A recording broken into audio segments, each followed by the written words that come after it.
how do I bring this class out to the world for someone who would never come into the yoga studio, definitely never come into a dance class? For me, someone who doesn't do much yoga, I do enjoy it when I do it. This looks like fun. I want to create an experience for people to get in their bodies that is approachable. Maybe you're coming because you want to get in your body. Maybe you just want to be out and entertained. Something that even if you just felt like witnessing, you would feel the infusion. And then get people in their bodies in a way that is easy and accessible, and they're moving energy. And I love the invitation to just witness if that's what you're called to. And it feels like a healing practice. It's different than yoga because it's stimulating in a different way. Love to teach yoga, but this practice, you get lost in the energy of your spirit a little bit more. And I think people are craving aliveness and creativity. And music and art and culture and connection and oxytocin, which are all components of this practice, opens the heart. So when you open the heart and you move the body, people feel such a release because they're not having to process it. Motion changes emotion. What would an experience potentially look like? Literally, when you walk through the doors of any space that I'm creating, you're leaving your ordinary life. We start to have a warm-up that is energetic, that gets you out of your head. You're breathing, you're moving, you're flowing. You're not worrying about getting it right. Then you have a little wisdom, you have a little more breath. You can refine your art a little bit more. You can hold a pose with intelligence and wisdom. And I'm not fidgeting so much because I have the momentum is now at my back into a little bit more of a cool down, of an integration of ooh, this feels good, this new body, into a finish at the end that always finishes, even if it's brief, with a meditation that allows you to observe the effects of what you just did and celebrates the fact that you just made a really good choice.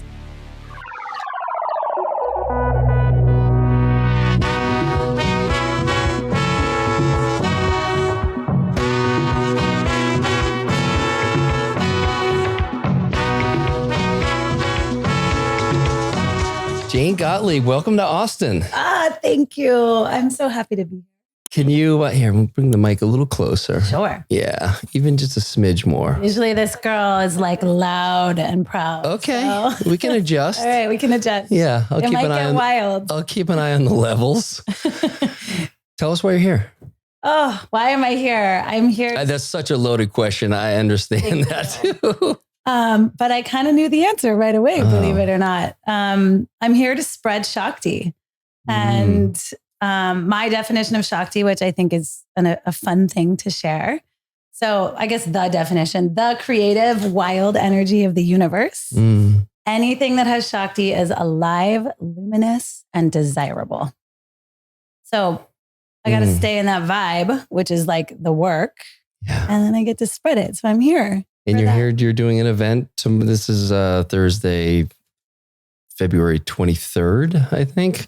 So tomorrow you're doing an event. I'm doing an event that I'm so excited about. And actually, I just want to share, Austin has opened her arms to me in the best way. She's ready for like some wild Shakti. Oh, yeah. At the Pershing, the way that I like to spread Shakti, it ultimately is a physical practice specifically. Be it many other things, but we're at the Pershing nightclub style, free, dark, loud music, all the things. It's tomorrow night. Can you kind of describe the unfolding of the event, what it looks like? Yes, I will. So the idea is, I'm going to back up a little bit. It's a class. It started as a class that I teach in Aspen.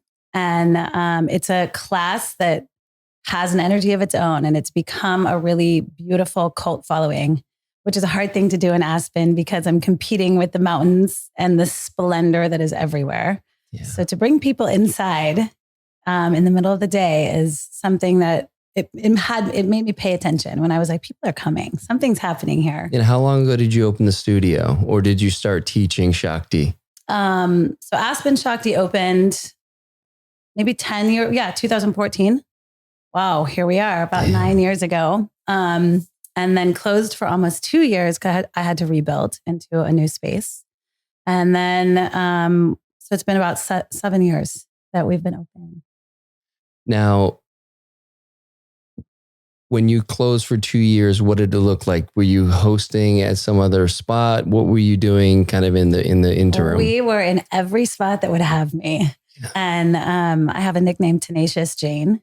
So every spot that would have me, from the St. Regis to the Wheeler Opera House, which was really an honor to be in. I mean, we turned every place into a spiritual space for everyone to come.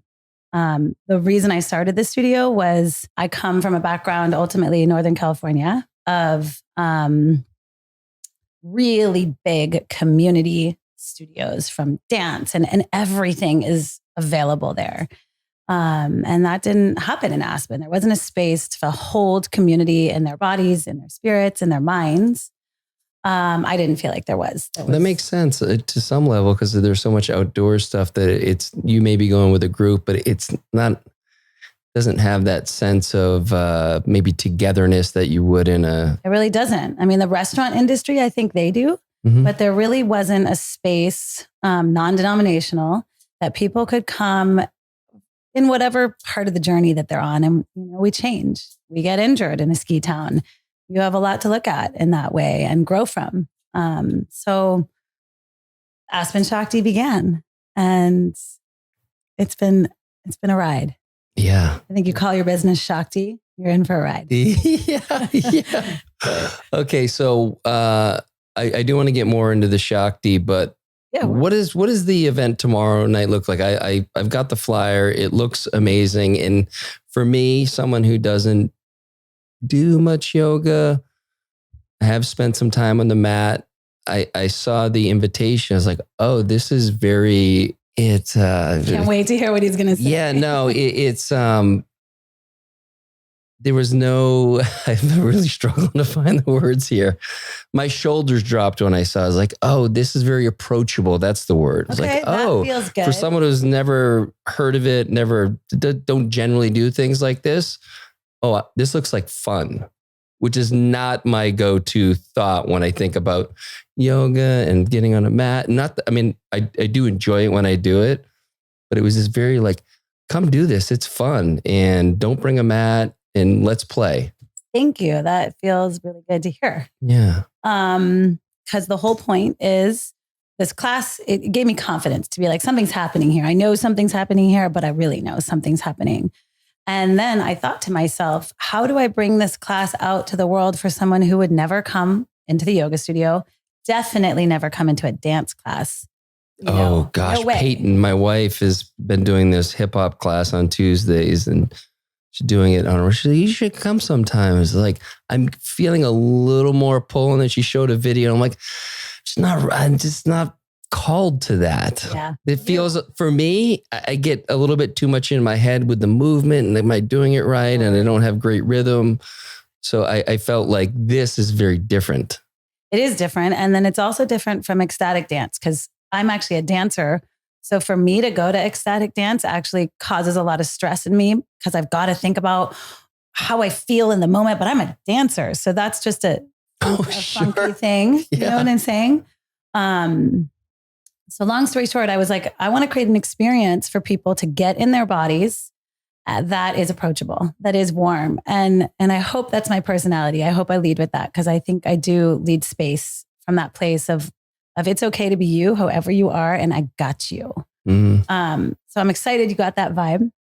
The other piece of this event is I notice, well, there's two other pieces. The one, I'll wrap myself out. I'm just kind of done going out till 2 a.m. So for me too. Yeah, you too. Like for me, it's like, if I'm out, if I can get myself out by 7, I got till 11 or 12, and that is so good. That's delicious. So I wanted there to be an event that was musical and radical and about being out at night and that expression that comes alive when the sun goes down. That wasn't way, way, way late. And then the other piece was, I think I have a production background as well, and I love theater and story and what's happening. And so I think one of the reasons we go to concerts or any sort of show is because we just need a little infusion of aliveness and inspiration. And typically what you see on stage is, in its biggest form, aliveness. You're getting inspired. And I always notice when we go to shows, we're watching it and we're like bopping around. Did you see that? Bopping around. You got it. And you're obviously a dancer. But we're not actually moving the energy at the level that I think is medicine. And so I was like, how do I create an experience for someone like you to come to that. One, maybe you're just going to support the woman in your life or the women in your life, watching them in their wildness, because that is a big desire of the feminine to just be seen. Yeah. So maybe you're coming for that reason. Maybe you're coming because you want to get in your body. Maybe you just want to be out and entertained. So I've got a show experience, fly girls, DJ, sax player, drums, like something that even if you just felt like witnessing, you would feel the infusion. And then get people in their bodies in a way that is easy and accessible, and they're moving energy. They're moving energy. So the experience starts ultimately with, hopefully, the beginning of entering a story, a journey. You arrive, you've heeded the call. There's a little scratch to just have a different experience, like the hero's journey. You arrive, and I hopefully then earn your trust pretty quick if I'm doing my job, using breath, using just presence. We go on a journey of getting into the body, of moving the spirit in the body, of feeling it. I guide it so that you don't have to go ecstatic dance style. And all of a sudden, we're all breathing together in a pretty big way and really moving. Realizing we can all dance, we can all move. There is the wild freedom within each of us that is healing to a peak. That's always its own story. I can't predict that one. And then we finish that part of the evening with just a little bit of a collective prayer, because bodies and hearts are open. And I'm making it sound a little touchy-feely in the moment. I wouldn't say the experience is. It doesn't sound particularly touchy-feely. We're in a nightclub. Yeah. If you want to drink, have a drink. If you don't. Like, hang, sit, be present with what is. And then it transitions into people are now in your bodies, a little bit more of a traditional experience of being out and entertained and in the aliveness of the moment. Yeah, I love that. And I love the invitation to just witness, if that's what you're called to. Absolutely. I mean, sometimes I want to be out. I don't want to be looking at my own stuff in my house at night, right? But I also don't feel in my wildness, and I feel quiet. But to be around others, it's super entertaining. Yeah. I have so many questions. Cool.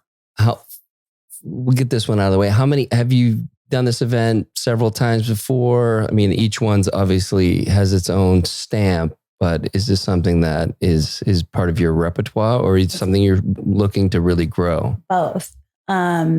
This is the first time I've done it out of town. So I told all of my close friends, I'm like, I am terrified because I've never done it. Like, people in Aspen, I've been there a long time. They know who I am. Like, I'm allowed to be wacky, Jayne, and they trust me. I'm a totally new here. Wacky place here, just so you know. So I fit in. Yeah, I think 100%. I fit in.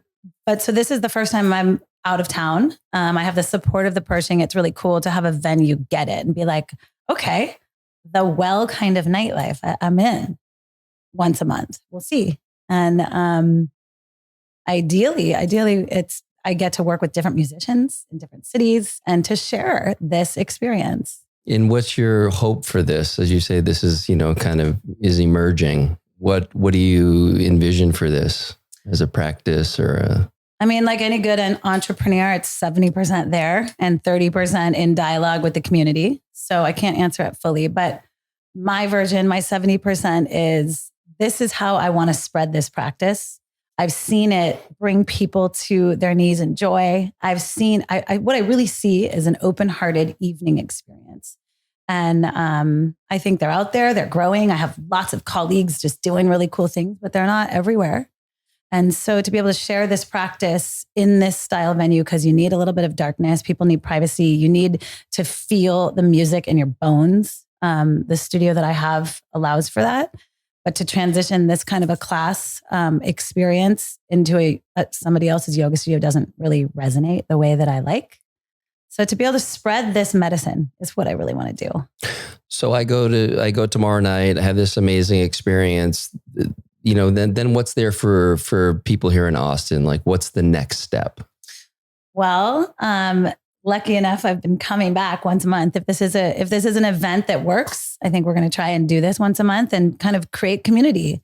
And then ideally, there's some teachers here who are inspired that want to take it and make it their flavor.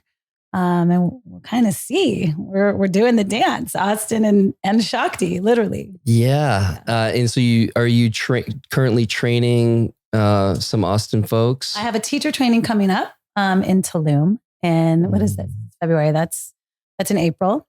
And Austin folks are invited to that. Yeah, let's go. Yeah, totally. So I'm still in that phase where I'm figuring that out exactly, but I'm starting to have a place to land. I'm starting to create relationships with venues and know how to do it. Cause that's just because I know how to teach my class and lead an experience doesn't mean I know how to deal with venues and logistics and cleaning and, that kind of thing. So figuring out that formula so that I can hand it off. And I do believe in this medicine in a big way. It's changed my life. I know it's changed the lives of the people who do it regularly. They tell me. And it feels like a healing practice. It feels like something that moves you out. It's different than yoga because it's stimulating in a different way. I mean, yoga is very stimulating. I love to teach yoga, but this practice, you can get lost in the energy of your spirit a little bit more. And I think people are craving aliveness and creativity. And so it gives a little space for that.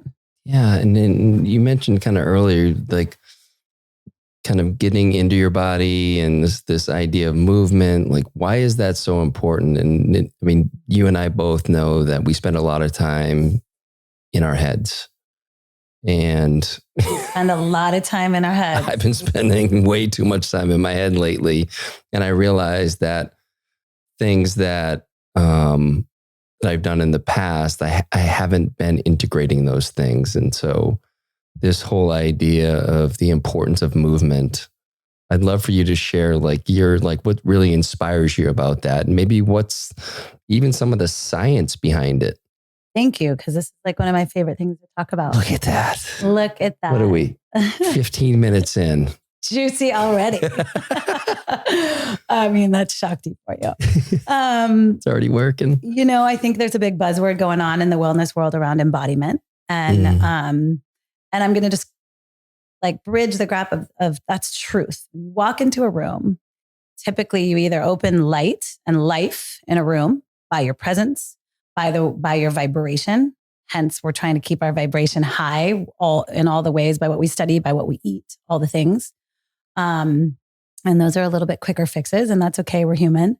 But you can also feel someone's resonant field. You can feel if they are speaking life into a room or if they are speaking death into a room. And death being that isn't always bad. Things need to end too, right? We know that. But for me, there's challenges in life. There's stress in life. There's no way that I can control that. I can control my inner dialogue and script.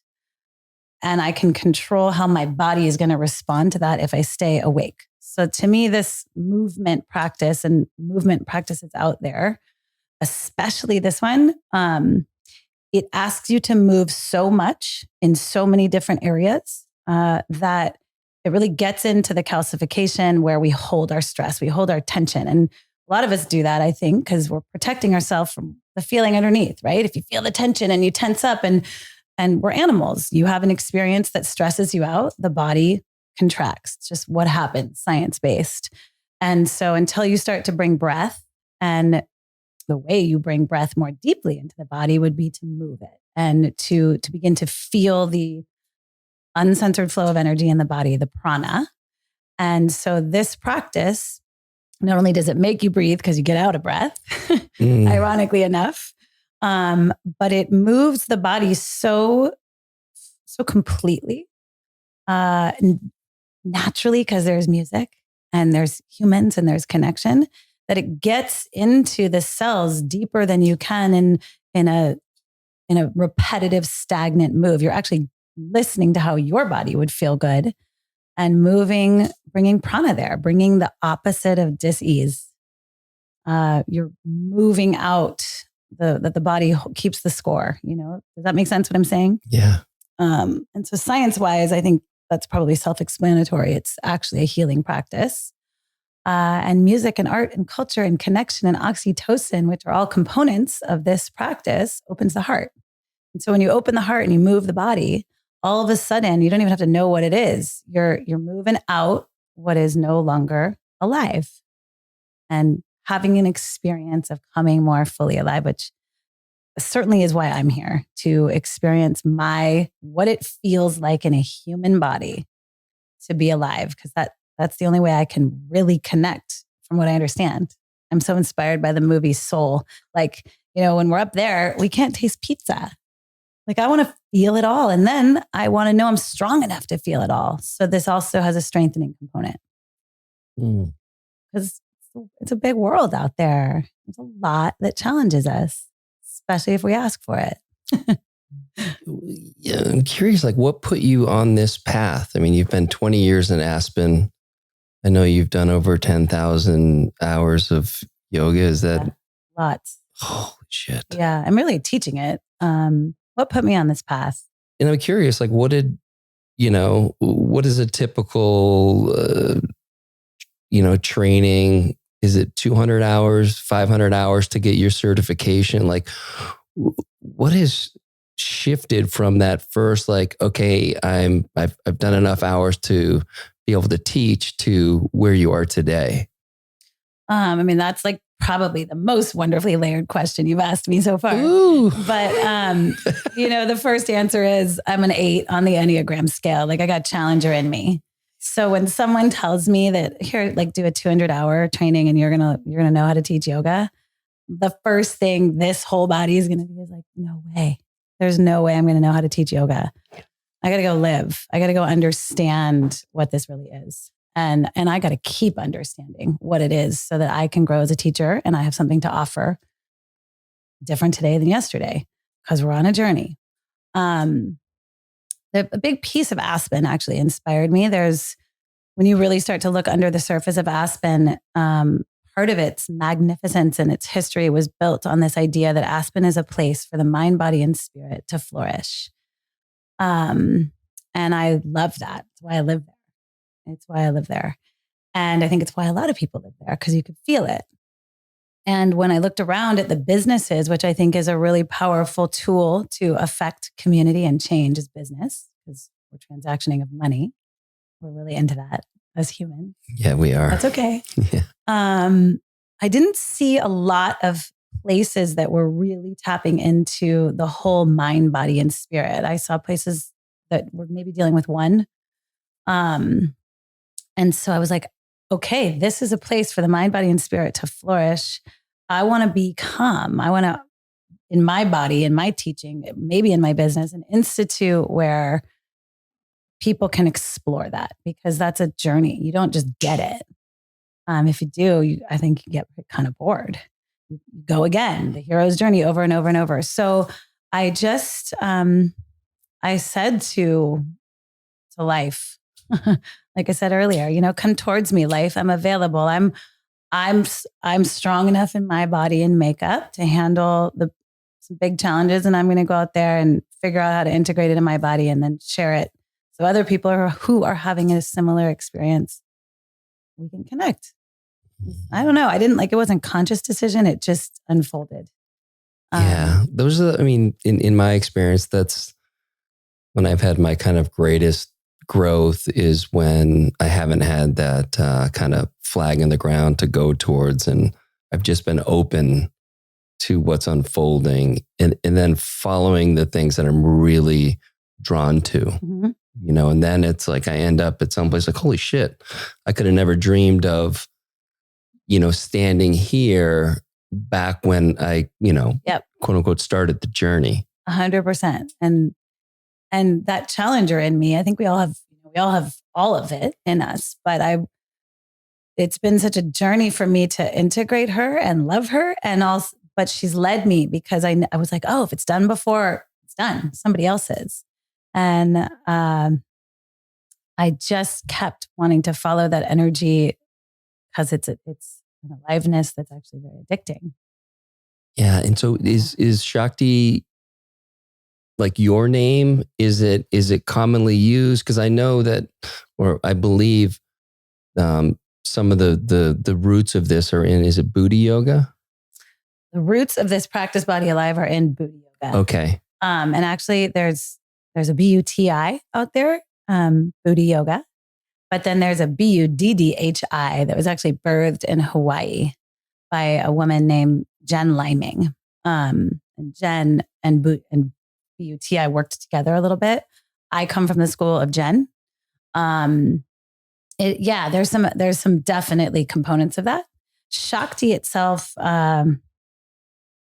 it's a yogic term that means what I said, the aliveness of the creativity. It's definitely a little bit of a feminine essence. It's the wild feminine inside each of us. And that name, Shakti, named itself. I actually didn't even know what Shakti was when Aspen Shakti came online. Really? Yeah, I really didn't. I was like, I think that's the name. No shit. Wild. That's so cool. It is cool. That is cool. I really did not know. And I think part of this is all a journey to figure out what Shakti does feel like inside me. Because I think I walk with it, but just because I walk with it doesn't mean I know I walk with it, right? Like all of us. In good and bad ways. The world can see us, our good, our shadow, all of it, that sometimes we can't even own. So this is my path. I want to know I own Shakti. Like I want to know. Anyway, I think I got sidetracked, but lost my train of thought. It's bound to happen on this podcast. We go in a lot of different areas. I'm curious because, a lot of us have an idea about what yoga is, and it's very different here than it is in India. And I'd love for you to just kind of like speak to, maybe the guru student experience that is maybe more traditional and how it's different here. And I would argue that it is whatever you need it to be. And so it's not good or bad that it's different here versus maybe the traditional style of it. But I'm curious to know more about that. And then there's a few places that I want to dig a little deeper. Sure. I mean, I have so much reverence for what yoga is traditional in all the ways. And I learned that way. I learned how to hold my body in specific poses and breathe. I didn't go to India to do it. I probably wish I did. But I think vinyasa itself, it really is an art form. It really stands for, it's to move with intention, to arrange or place in a special way. And vinyasa yoga is what blew up in the United States as something that we could all act as the householder, really dig our teeth into and understand. And it helped us as householders clear our minds just a little. And there's other traditions here too, but vinyasa was what I think I would say many, many yoga practitioners have found. And that in and of itself, vinyasa it literally took the guru student pyramid and flipped it upside down. And it allowed the students who were learning to teach to become creative with the practice as long as there was breath and movement. And I think that just resonated for us in this country who always want to find our way and our purpose and how we fit. It's so ironic that is, because all we want to feel is connection, and yet we want to identify ourselves as separate. Yeah. This planet of duality, we're just going to keep on finding those over and over and over again while trying to find unity. But I think that's how yoga came to me.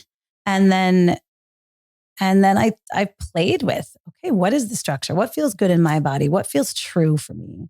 And I was gifted along the way teachers who were opened me in that way, because that was their training. And, when the student's ready, the teacher appears.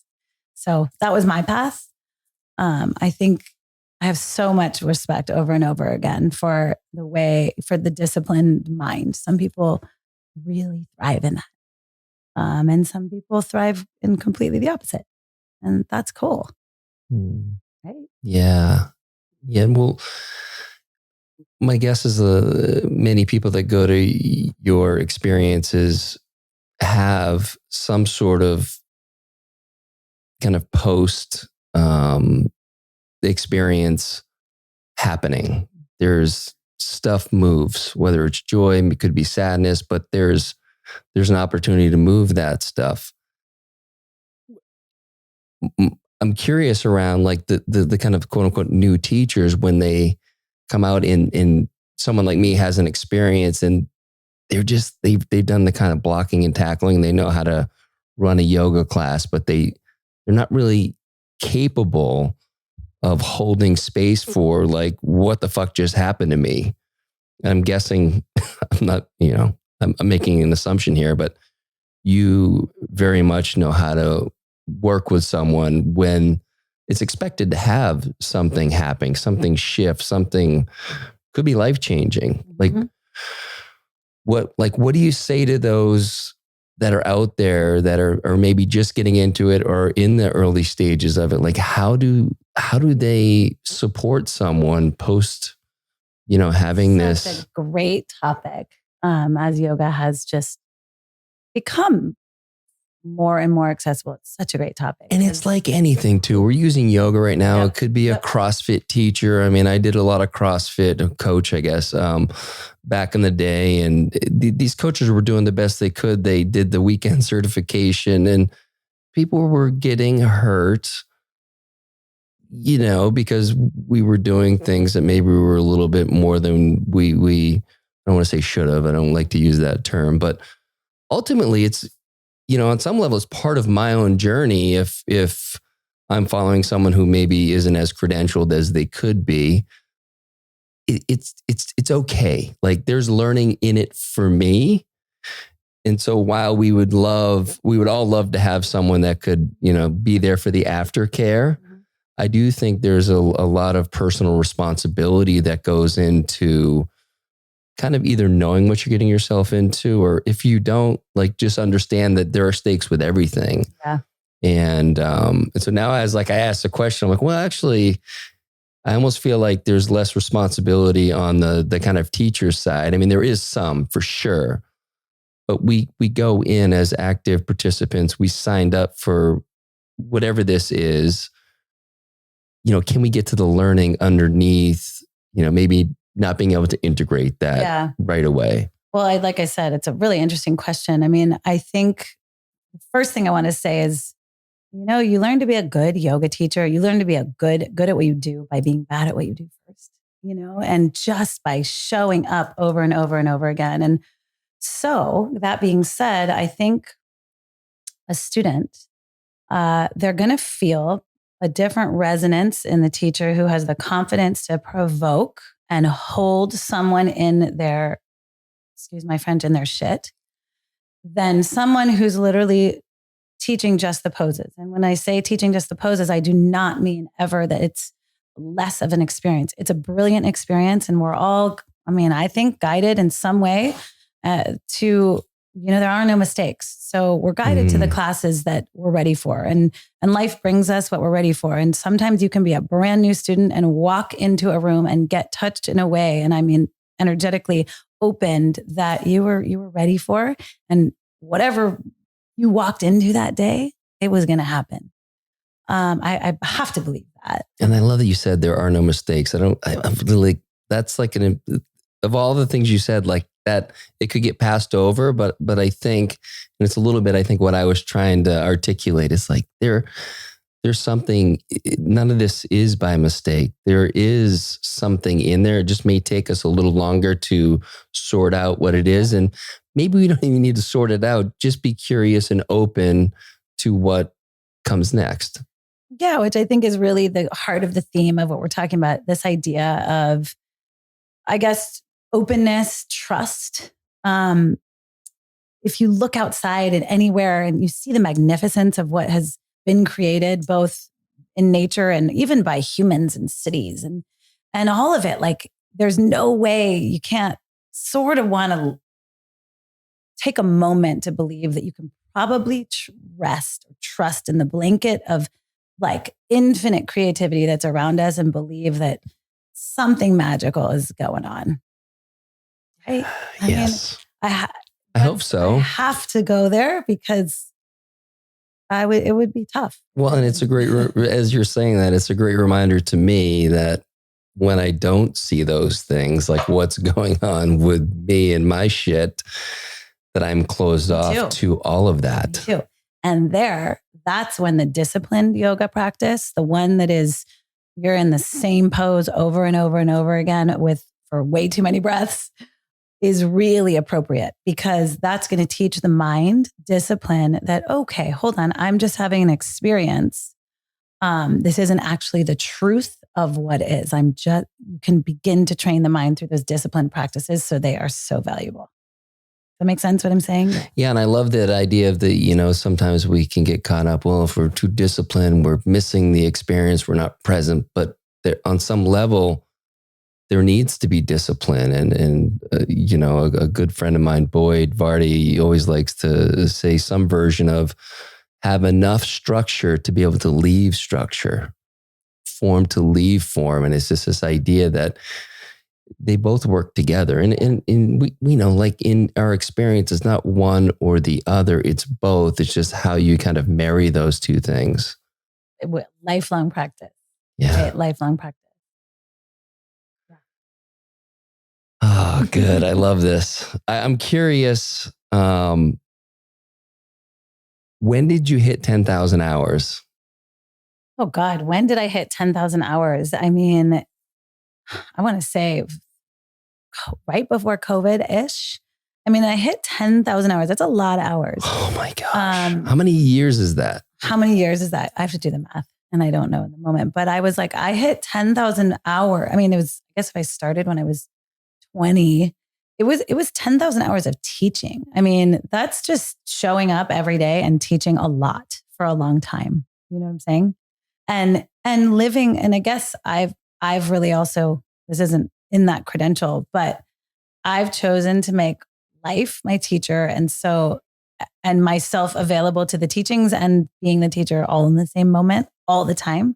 It's a life approach, I think. Yeah. Well, and you do pull from a lot of like your experience. You pull from a lot of different disciplines is kind of my understanding. So I'm curious, like what other things that, whether you've gone through certifications or just had these life experiences, like what else are you pulling into this? And I know it could be 100 things, but if you could kind of distill it down to your experience. For sure. I have a musical theater background. So there's a lot of Broadway and a lot of, if all of life's a stage kind of thing going on. I did a ton of musical theater as a kid. And then I actually had a musical theater company in Aspen for 10 years before I did this. When I first moved there, I was so inspired by the theater that I did as a kid and my mentor at the time from Northern California. How hard was that to have a theater company?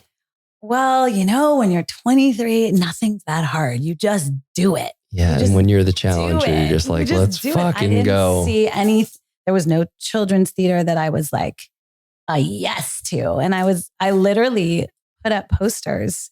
I'm going to start with the Jungle Book and who wants to come audition? And, 20 kids came and auditioned and then we rocked it. And the next play we did 42nd Street and everyone was tapping and I had 40 kids. And so, there's a lot of theater and dance. I wouldn't say ballet, but jazz and a lot of theater in what I'm bringing to the table and teaching and mentoring for kids and just being a role model. And I chose that, I think, consciously and unconsciously, because that's how I was able to step into my best self, by just modeling the excellence that I felt like is available. And excellence, I don't mean perfection. I just mean presence.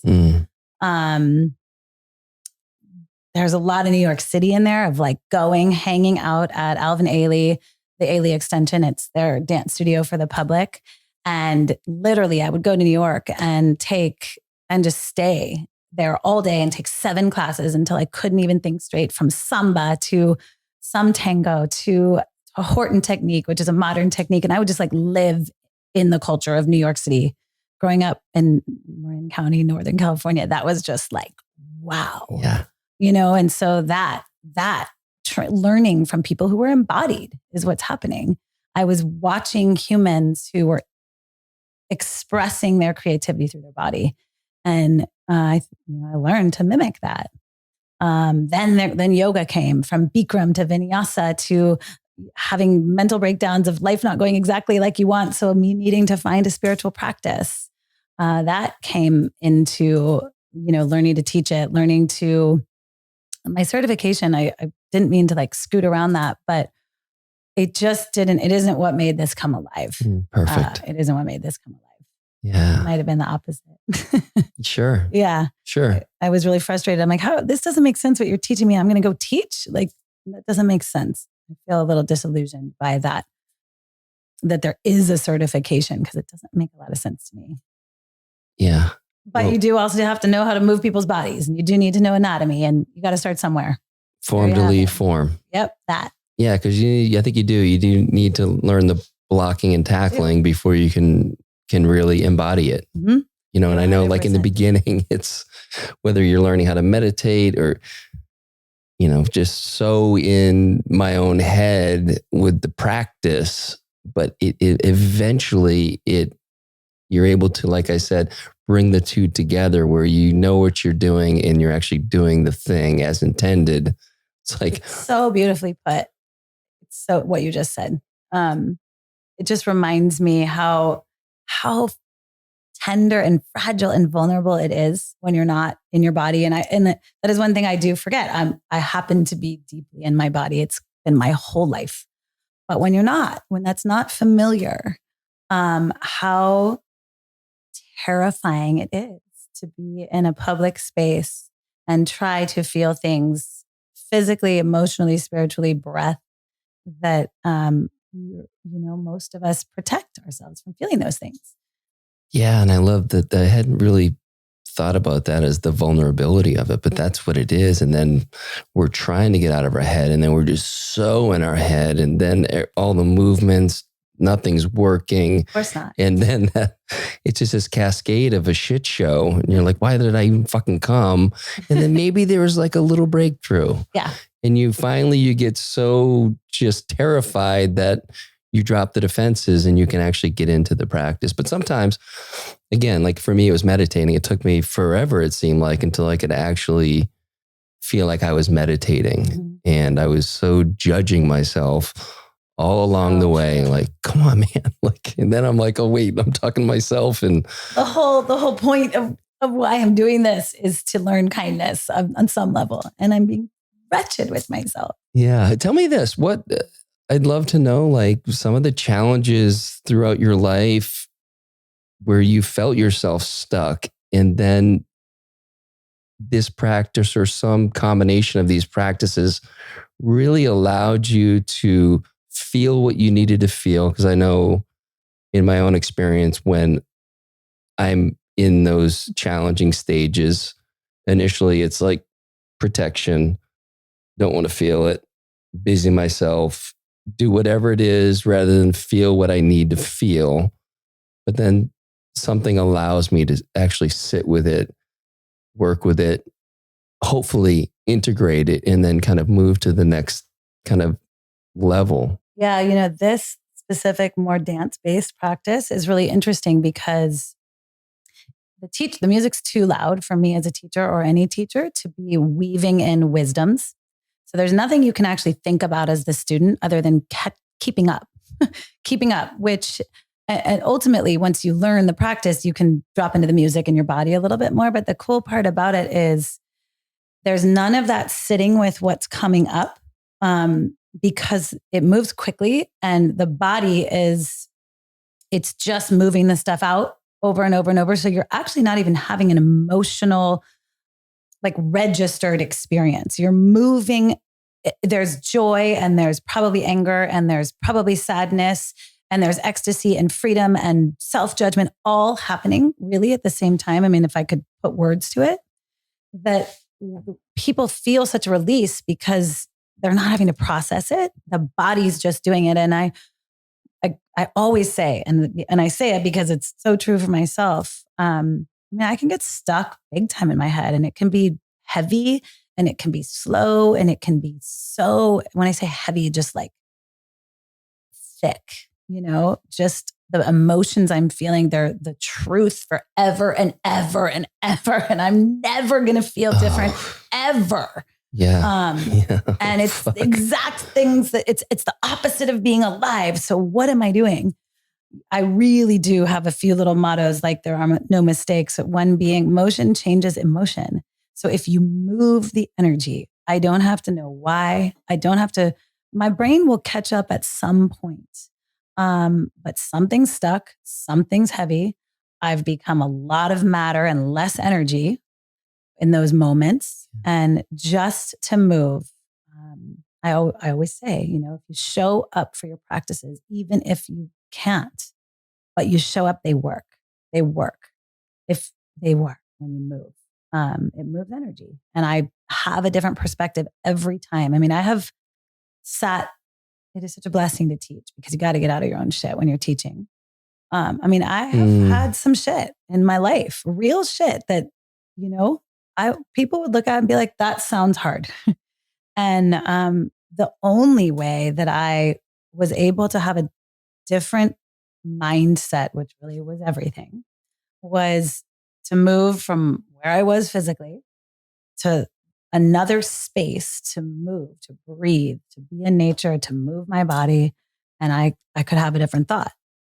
That sounds so simple. And that's just the essence. Well, yeah, I think let's talk about the simplicity, like for people listening, like what can they do, whether they're working on a project and they're stuck in that, or there's, largely bigger things going on and they just feel, like you said, the density, the heaviness, like what's a little cheat code? I mean, can you get yourself to walk around your house? Can you get yourself to walk from the bedroom to the kitchen 10 times and move? I mean, if we're talking really simple, can you roll your head in a circle? Can you take 5 breaths? And when I'm saying this, I'm saying it with so much compassion, because when I'm stuck in my shit, taking 5 breaths doesn't occur to me.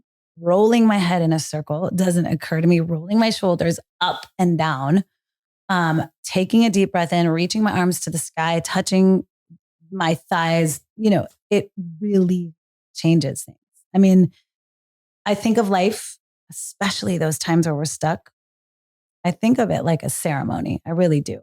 From bigger, more traditional ceremonies to, rites of passages ceremonies. And I think in any ceremony, when adding an element of breath or music, changing the energy, that's how we participate in ceremonies.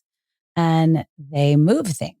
They move us across thresholds. That's how I think of it. And so when I'm in those places where I'm so stuck, hopefully I've done enough of this that I have enough discipline in my mind to remind me that I can just make that half a step to the left, and then I can see what I couldn't see before.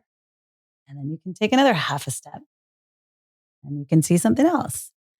It's really that self-talk, that discipline of not letting your emotions be the full truth. Yeah. And I love the idea, because it is challenging when we're in those states. It's not the first thing on our mind. It's the thing we're thinking about. Yeah.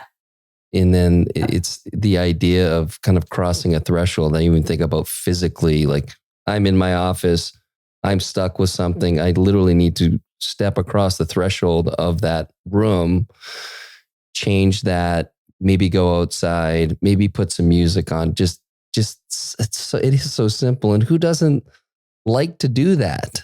100%. But we never fucking think of it. I know, it's for real. Yeah. Like we just fuel the thing we're thinking about. We just give it energy by thinking about it. It's nuts. Yeah. But that's probably back to the practice, just to answer it.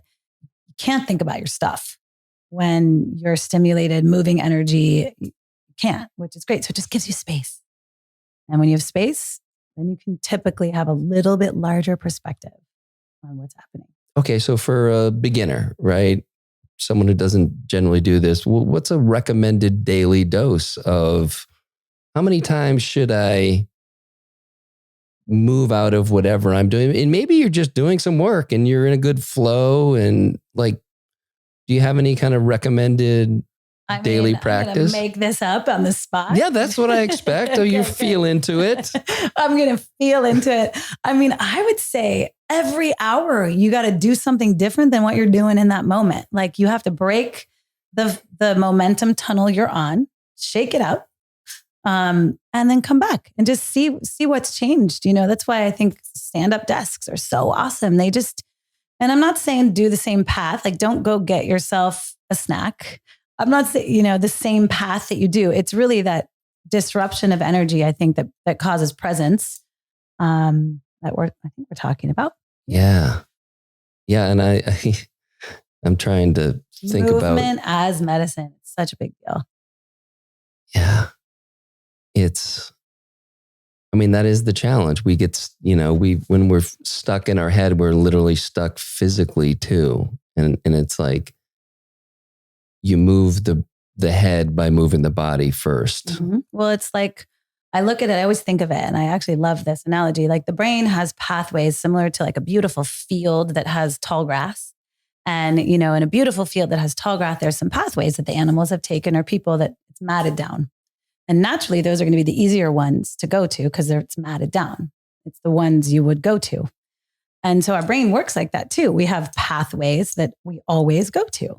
And so if you could just take a second to run through the field, walk through the field, take 5 steps and mat down some new grass, you're going to have a whole different thought, a whole different reality.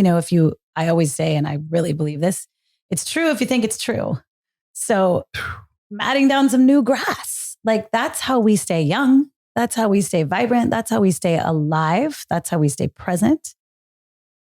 New grass has got to get matted. And then so hopefully at night grows back. There's no paths anymore. Yeah. And the idea of like not always going to the refrigerator to get a snack when you're taking that break. Yeah, like, that's not what it is.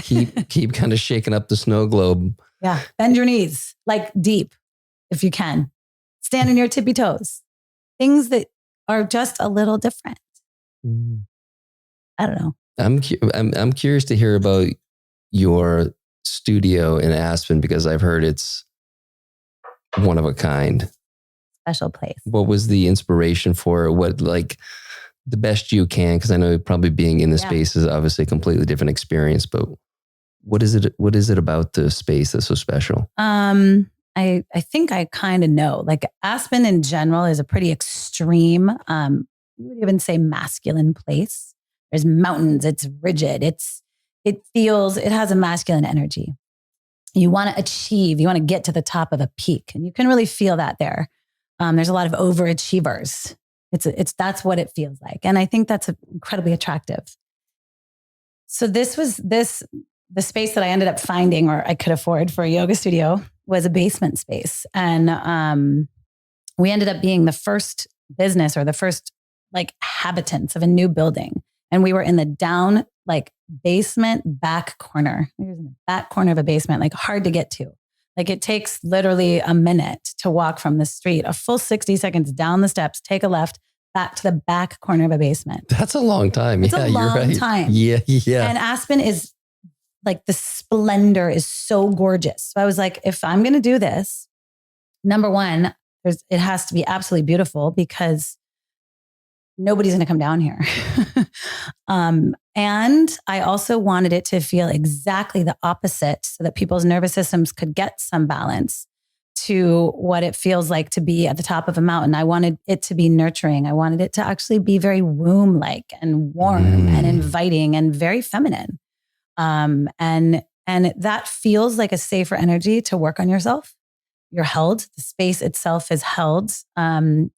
Because we were the first people in the building, we ended up being able to write affirmations and prayers and all the languages that we could collect, and really infuse the walls with goodness, with high vibration. And I believe strongly wherever that space is beautiful and it's a surprise.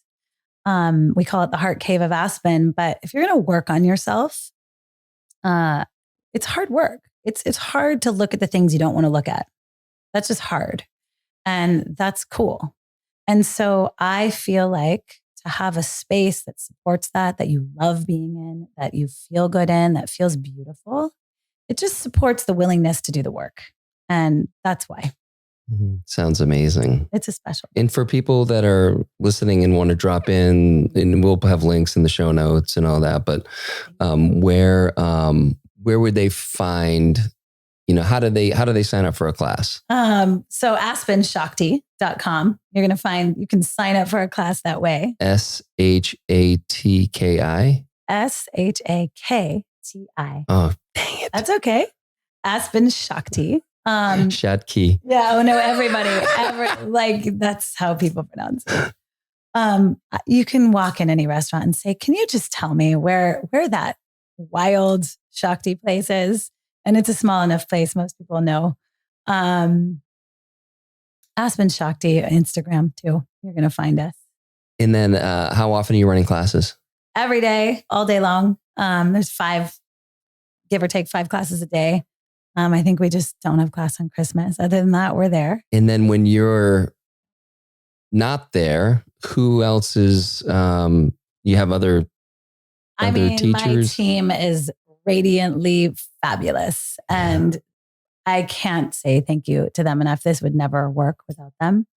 All of them, all the ones that come and go, I really ask that they walk their talk. That's sort of the rules.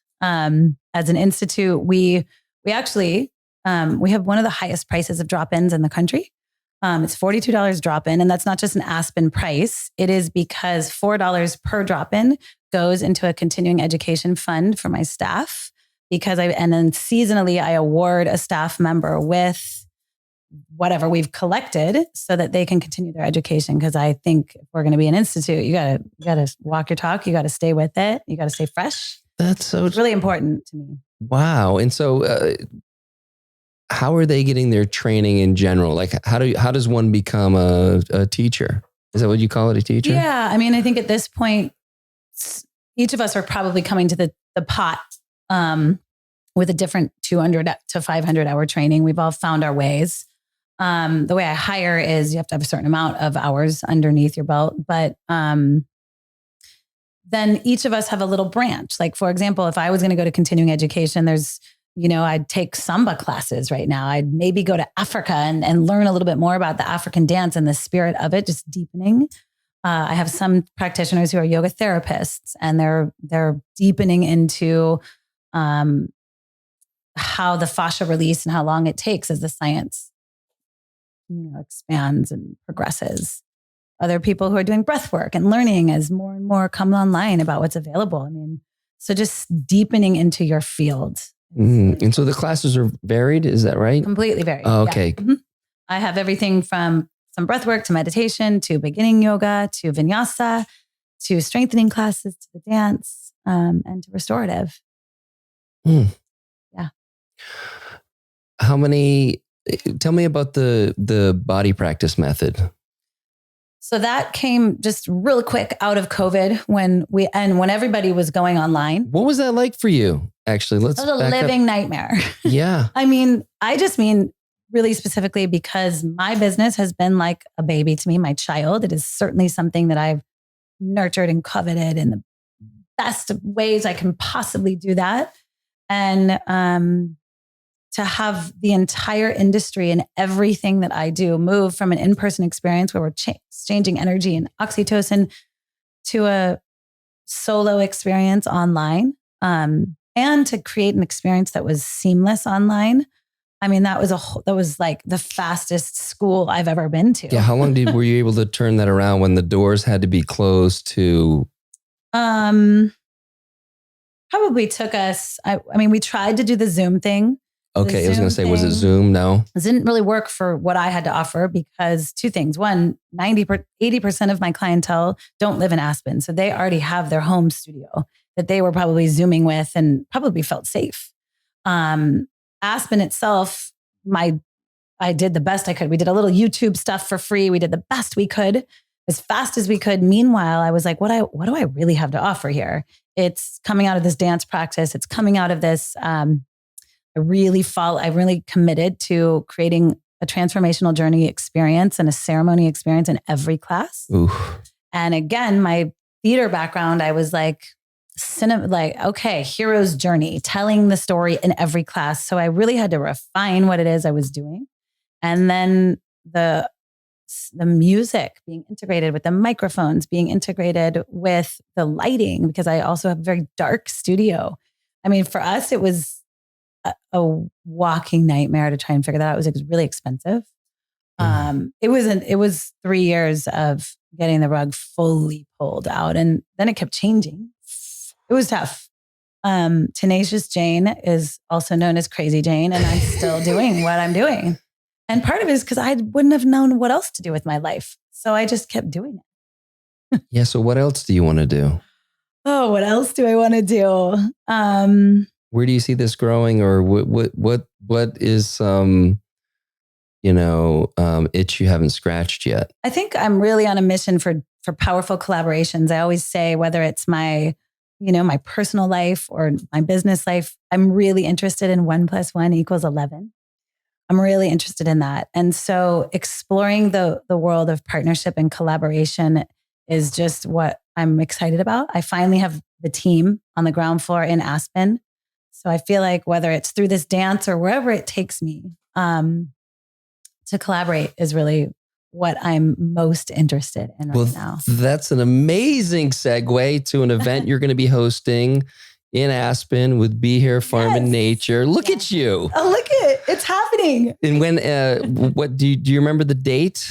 I do remember the date. And what is fancy date? March 17th. March 17th. Yeah. St. Patty's Day? St. Patty's Day. Let's go. Springtime, baby. Tell us about the event. And we're going to get this out there for people. Yes. I'm so excited you brought that up. And I'm really delighted to be working with Jared. I'm having fun. We're feeling like we're getting to 11, 1 + 1. Oh yeah. I'm not surprised. Pretty quick. So it's going to be an event where it'll start with a little bit of just an opening circle. It's a mini petite retreat, a little Shakti retreat, little infusion of aliveness in Aspen. We're going to start with a little yoga practice and opening circle, move into a more movement-based, dance-based practice. When I use the word dance, I so hesitate because people just get so scared. But I got you. Listen, people. I really got you. I would always ask you to be a little more than you think you can, but not too far. And I just know how to do that after doing this a long time. Into a little bit of time for snack and integration around the movement so that we can integrate the head into the embodied experience. And then into the really juicy part where Jared will be sharing with us the why behind the love and attention and presence he's put into the ingredients that he uses for his products, into a cleansing, wiping all the sweat off kind of idea, an oil cleanse, and then a sound bath and face mask of just deep, nourishing rejuvenation. So you get activated, you breathe, you move, and you rest, and then see what's there for the rest of spring. Oh, it sounds so amazing. Peyton and I went to an event that Jared had put on, and there was a yoga practice, but there was the sound bath when we had the mask on, and fellas out there, it's an amazing experience. Don't get weirded out by the face mask. It's awesome. So good. And the whole,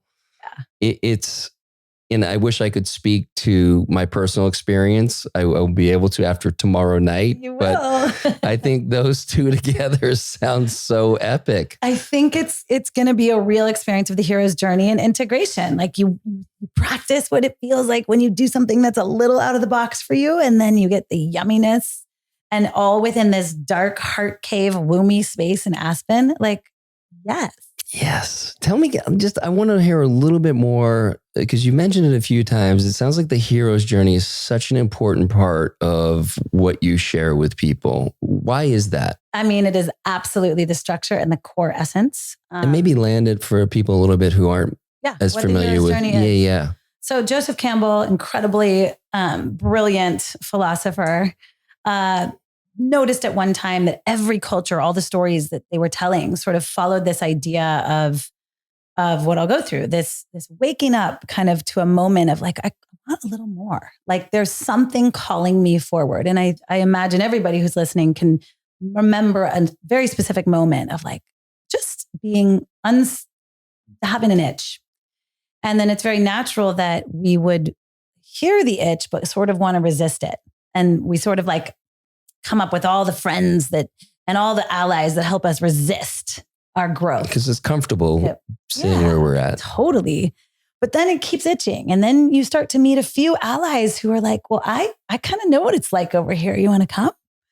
And so you move on this journey from resistance into acceptance, into gaining momentum and finding strength, both mentally, spiritually, physically, emotionally, to step up into a new reality, to up level your life, to find a more holistic experience in this moment. To then this integration, this moment of like the world sees you as this new person, and finding your way with that, and the sweetness and the bitterness, the bittersweetness of saying goodbye to who you once were. And every movie, every story, it's going to follow that on. It's interesting to us. So I figured to have someone in an experience in a yoga class or a dance class or a meditation that follows that, they're always going to have a feeling of triumph on some, even if it's just that they got to breathe that day. And when you provide an experience that someone can triumph in, there's a good chance they might come back, you know? And so and that to me is the essence of a transformational journey and the approach that I have to yoga and dance.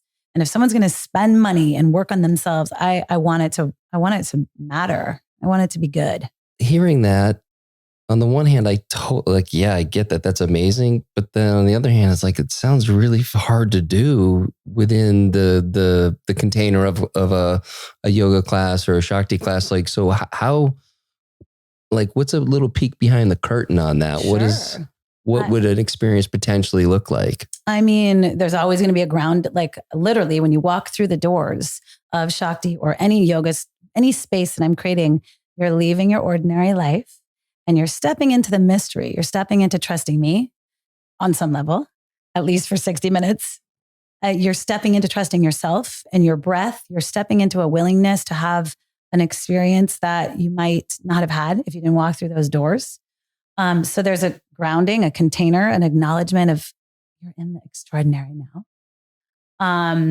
Then you start to move through the youth of our lives. We start to have a warm up that is energetic, that gets you out of your head. You're breathing, you're moving, you're flowing. You're not worrying about getting it right. You're moving through the youth and the ego of our life. Teens, 20s, right? Then okay. And this is the structure that we teach at Shakti with. Then you have a little wisdom, you have a little more breath. You can refine your art a little bit more. You can hold a pose with intelligence and wisdom. And I'm not fidgeting so much because I have the momentum is now at my back and I'm standing there, into a little bit more of a cool down, of an integration of this feels good, this new body, into a finish at the end that always finishes, even if it's brief, with a meditation that allows you to observe the effects of what you just did and celebrates the fact that you just made a really good choice. So that's always going to be in there. I'm really committed to that. I have to apologize to everybody listening right now because tomorrow night I get to go experience this and they're like, God damn it. Like they listen to that, just the unfolding of that is like so inspiring. And I'm like so far. I mean, I was excited for it before, but now it's like, let's go. Awesome. I'm really excited. I'm excited to do my best. And I'm stepping into the mystery. Totally new DJ I've never worked with. It's this wild moment in time that can never get back, and we get to go with the art and the magic of it. Beautiful. Yeah. Well, I loved having you here. I'm so excited you're here in Austin. I'm hoping that you're keeping to this monthly visit and sharing these practices with us Austinites. And Me too. Is there anything else that you'd want to share? Maybe I didn't cover? Like you did say, Jayne, that sounds hard. And I want to say two things. I want to say, one, we can do hard things. We can do hard things, and they're typically really rewarding. And just because it may be a hard thing doesn't mean the experience has to be hard.